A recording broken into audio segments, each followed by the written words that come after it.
السلام علیکم ورحمۃ اللہ وبرکاتہ۔ پروگرام مدینہ ثانی اور نظام حکومت کے ساتھ آپ کا میزبان ڈاکٹر عمر یاد عباسی آپ کی خدمت پہ حاضر ہے۔ ناظرین، آج ہم بات کریں گے انتہا پسندی کے بڑھتے ہوئے رجحانات، ان کے اسباب اور ان کا تدارک۔ جب ہم انتہا پسندی کی بات کرتے ہیں تو اسلام میں دہشت گردی، انتہا پسندی، تشدد کی کوئی گنجائش نہیں ہے۔ قرآن مجید میں اللہ رب العزت نے فرمایا ان الدین عند اللہ الاسلام، indeed the religion before Almighty Allah is Islam۔ یہاں پہ قابل غور ہے کہ اللہ نے ریلیجن کے لیے اسلام کو سلیکٹ کیوں کیا؟ کیونکہ اسلام کا جو مفہوم اور معنی ہے الاسلام و التسلیم، submit your authorities in front of Allah, کہ اللہ کے سامنے اپنی اتھارٹیز کو سبمٹ کرنا۔ اور ایک اسلام کا معنی سلام سے ہے، جس کا معنی ہے سلامتی، سینٹیٹی، پیس۔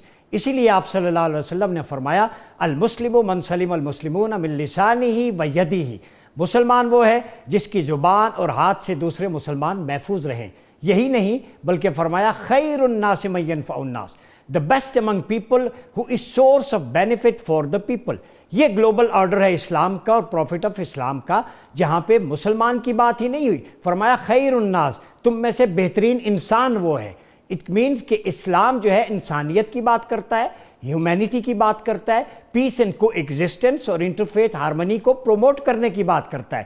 اسی لیے آپ صلی اللہ علیہ وسلم نے فرمایا کہ انسانوں کے حق میں بہتری چاہنے والا بہتر ہے، چاہے وہ انسان کرسچن ہوں، یہودی ہوں، ہندو ہوں، عیسائی ہوں، پارسی مذہب سے ہوں، الہامی مذاہب سے ہوں یا غیر الہامی سے ہوں، کسی بھی قسم کی کوئی ڈسکرمنیشن نہیں ہے۔ سوال یہ ہے کہ بڑھتے ہوئے انتہا پسندی کے واقعات نے ہمارے ملک کو بدنام کر دیا ہے، عالمی سطح پر بھی۔